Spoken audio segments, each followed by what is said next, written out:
Hello दोस्तों। जय श्री श्याम, जय श्री राम। आप सभी को मेरा नमस्कार। मैं आशा करती हूँ कि आप सभी लोग अच्छे होंगे और अपनी तैयारी में एक कदम और आगे बढ़ा रहे होंगे। तो कल हमने शास्त्रीय नृत्य के बारे में पढ़ा था, जिसमें हमने पहला नृत्य भरतनाट्यम कर लिया था। थोड़ा सा इसको रिवाइज करते हुए चलते हैं। शास्त्रीय नृत्य 8 थे, जिनमें से सबसे पुराना तो भरतनाट्यम है तमिलनाडु का, और सबसे नया इसमें सत्रिया को माना गया, जो 2000 में जुड़ा था, और ये असम का है। इसमें कल हमने भरतनाट्यम को पढ़ लिया था। अपना नेक्स्ट है इसमें ओडिसी, और ओडिसी का जनक किसे माना जाता है? गुरु पंकज चरण दास को।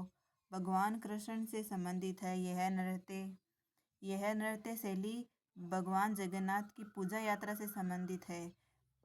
भगवान जगन्नाथ को समर्पित है यह त्रिभंग मुद्रा में किया जाता है। इसमें 3 प्रकार की मुद्राएं होती है। जयंतिका ने 5 भाग्य मुद्रा विकसित की। इसे ओरिली भी कहा जाता है। ओडिसी को एक और कौन सा नाम दिया गया है? ओरिली। इसकी शुरुआत मंगलाचरण से और अंत मोक्ष पर होता है। मंगलाचरण का अर्थ क्या होता है? पृथ्वी माता को पुष्प अर्पित करना। और मोक्ष का होता है थारियम नृत्य से। पखावज अक्षरों का प्रयोग इस नृत्य को समाप्त करने के लिए किया जाता है। और नृत्य के उदाहरण है उदयगिरी, खंडगिरी गुफा।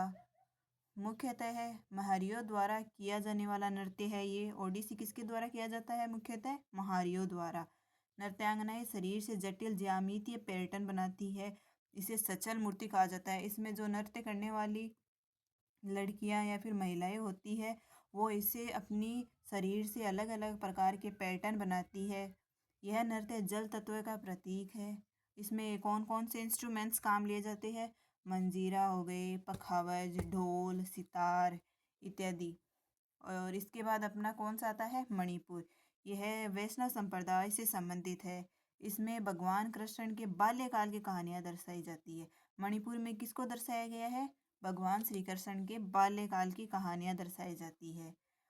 इसमें ये इम्पोर्टेंट टॉपिक है, इसको नोट कर लेना। इसकी 3 प्रमुख शैलियाँ है: लाई हरोबा, संकीर्तन और रासलीला। राधा और रासलीला क्या है? राधा और कृष्ण थीम पर आधारित है। और मणिपुरी नृत्य रासलीला को पहली बार 1779 में निंगथो चिंगथांग खोम्बा ने शुरू किया। मणिपुरी नृत्य रासलीला को पहली बार किसने शुरू किया था?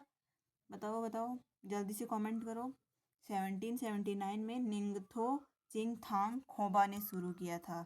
जवाहरलाल नेहरू मणिपुरी नृत्य अकादमी, ये अकेडमी कहाँ पर है? मणिपुर में 1954 में ओपन हुई थी। और मणिपुर में कहाँ पे है? इम्फाल में। और मणिपुर की राजधानी भी है इम्फाल। इसमें पैना वाद्य यंत्र का प्रयोग किया जाता है। इसमें नट गायन का प्रयोग किया जाता है। नृत्य वाद्य यंत्र को बजाना, जैसे कि मजीरा बजाना। गाना गाना एक ही व्यक्ति द्वारा किया जाता है। इसमें वाद्य यंत्र भी उसी के द्वारा बजाया जाता है, और गाना भी उसी व्यक्ति के द्वारा गाया जाता है। इसे पुंग चोलेम कहा जाता है। इसमें ड्रम का प्रयोग किया जाता है। और पुंग चोलेम किसके साइड से किया जाता है? मेल साइड से। मर्दाना पहलू बोलते हैं इसको। जागोई प्लस चोलेम। मणिपुरी के 2 प्रमुख भाग कौन कौन से हैं? जागोई तो महिलाओं द्वारा किया जाता है, फीमेल साइड से। और चोलेम किसके साइड से किया जाता है? जेंट्स की तरफ से। इसमें 64 तालों का प्रयोग होता है। इसमें 64 ताल से के द्वारा डांस किया जाता है। नागबंद मुद्रा, जिसमें शरीर 8 के आकार में वक्रों के माध्यम से जुड़ा होता है। इसमें कलाकार बेलनाकार स्कर्ट पहनते हैं, जिसे योटियोई कहा जाता है। इसमें कलाकार कभी भी दर्शकों से सीधी आंख नहीं मिलाता है। जैसे अपन किसी को डराते हैं ना आंखें दिखा के, वैसे इसमें नहीं डराया जाता है। अगला कौन सा है अपना? कुचिपुड़ी। आंध्र प्रदेश के कृष्णा जिले के एक गांव कुचेलापुरम के नाम पर रखा। यह भाषण, माइक और शुद्ध नृत्य को जोड़ता है। ये मतलब जो लोगों और जो डांस करने वाले होते हैं उनको आपस में जोड़ता है। भागवत पुराण को क्यों आधार माना जाता है? इसमें भागवत पुराण के आधार पर किया जाता है।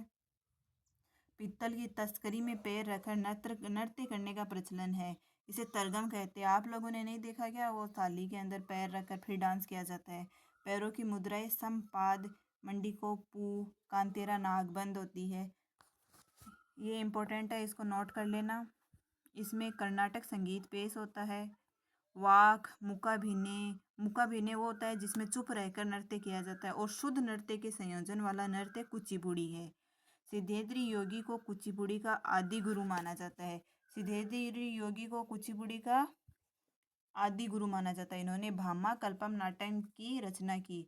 सिद्धेश्वरी योगी द्वारा किसकी रचना की गई? भाभा कल्पम नाटक की, जो कुचिपुड़ी पर आधारित है। नर्तकों को भागवतालू के नाम से जाना जाता है। इसमें जो डांस करने वाले होते हैं डांसर्स, उनको भागवतालू के नाम से जाना जाता है। सोलाकद या पताक्षर, इस नृत्य भाग में शरीर की हरकतें शामिल है। काउलतम, इसमें व्यापक कलाबाज या हवाई करतब सम्मिलित होती है। मंडूक, इसको नोट कर लेना, जो इम्पोर्टेंट लिखे हुए हैं ना उन सबको नोट कर लेना। मंडूक शब्दम एक मेंढक की कहानी को कहता है। जल चित्र नृत्यम, इसमें कलाकार अपने पैर के अंगूठों की सतह पर चित्र बनाते हैं। जो पैर के अंगूठे होते हैं ना उनकी सतह पर। प्रमुख कलाकारों की पोशाक को बगलबंदी कहा जाता है। कथक, अगला अपना कौन सा है? कथक। अन्य नाम क्या है कथक का? नटवरी, कथाकारों का नृत्य भी कहा जाता है। यह राधा कृष्ण की कथाओं पर आधारित है। कथक किस पर आधारित है? राधा कृष्ण की कथाओं पर आधारित है। घुंघरू और चक्कर इस नृत्य की प्रमुख विशेषताएं हैं। इस कहानी एक कहानी सुनाने के लिए इस नृत्य का प्रयोग होता है। इसे पठंत कहा जाता है। कथक नृत्य की वेशभूषा क्या होती है? अनारकली होती है। इसमें लंबी कमीज चूड़ीदार के साथ होती है। जो महिलाएं नहीं पहनती क्या, बड़े बड़े लहंगे टाइप में होता है, उसको अनारकली कहते हैं। लंबी कमीज होती है, ऊपर से नीचे तक आती है। यह नृत्य लखनऊ घराना, मतलब जो घराने होते हैं ना, यह लखनऊ घराने में किया जाता है। जयपुर घराना, बनारस घराना, सबसे पुराना घराना कौन सा है इसका? बनारस घराना है। और इसमें कौन कौन से घराने हैं? लखनऊ घराना, जयपुर घराना, बनारस घराना और रायगढ़ घराना शैली में किया जाता है। कथक की शास्त्रीय शैली को 20वीं शताब्दी में लेडी लीला शोखे के द्वारा पुनर्जीवित किया गया। इसके प्रमुख विषय वैष्णववाद से जुड़े हैं। इसका वर्तमान स्वरूप मुगल परंपरा पर आधारित है। मुगल वंश कब से कब तक था? 1526 से 1857 तक। अगला नृत्य कौन सा है? कथकली। ये कहाँ का नृत्य है? मुख्यतः केरल का। कथकली किसके द्वारा किया जाता है? पुरुषों द्वारा। रामायण महाभारत इसके आधार है। इसमें इसके आधार क्या है? रामायण महाभारत। और नायक क्या है इसका? पाचा। इसकी जो हीरो होता है इसको क्या बोला जाता है? पाचा। खलनायक कथी।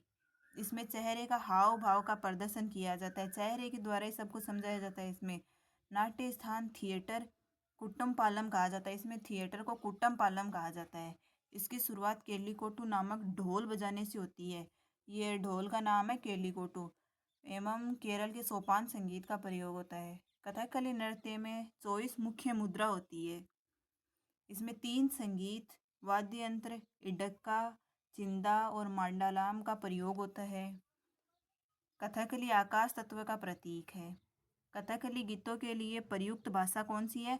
मणिपरवलम, जो केरल की भाषा अर्थात मलयालम और संस्कृत का मिश्रण है। गीतों के शब्दों को अठकथा कहा जाता है। गीतों के शब्दों को क्या कहा जाता है? अठकथा। कलासम नलचरित कथकली नृत्य के प्रकार है। यह ललित कला के रूपों का एक सामंजस्यपूर्ण संयोजन है। लिटरेचर साहित्य, म्यूजिक संगीतज्ञ, पेंटिंग चित्रम, एक्टिंग नाटक और नृत्य। अलग अलग पात्रों के लिए चेहरे के सुपरिष्कृत श्रृंगार के साथ सिर की टोपी का उपयोग किया जाता है। श्रृंगार का व्यसन 5 प्रकार का होता है। इसमें श्रृंगार कितने प्रकार के होते हैं? 5। पाचा, इसके हीरो को भी पाचा बोला जाता है ना। काठी, थड़ी, कारी, मिनुकू, अलग अलग रंगों के श्रृंगार में अपना महत्व होता है। इसके ये 5 प्रकार याद रखना, श्रृंगार या व्यसन, ठीक है ना। हरा रंग कुलीनता, देवत्व और सद्गुण इंगित करता है। जिसमें हरा रंग काम में लिया जाता है वह कुलीनता, देवत्व और सद्गुण को इंगित करता है। नाक की बगल में लाल रंग के धब्बे राजसी गौरव इंगित करते हैं। राजसी गौरव को दर्शाते हैं। बुराई और दुष्टता के लिए के लिए कौन से रंग का इस्तेमाल किया जाता है? काले रंग का। पीला रंग संत और महिलाओं के लिए होता है। पूरी तरह लाल रंग से पुता चेहरा बुराई इंगित करता है।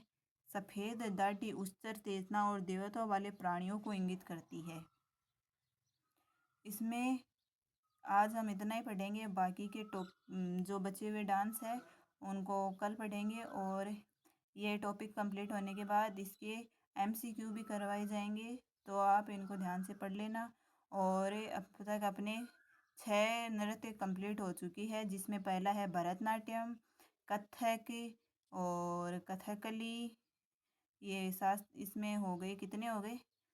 ये भरतनाट्यम, ओडिसी, मणिपुरी, कुचिपुड़ी, कथक और कथकली हो गए हैं। इनको पढ़ लेना और चैनल को ज़्यादा से ज़्यादा सब्सक्राइब, लाइक करना और शेयर करना ना भूले। Thank you. Bye bye. Have a nice day.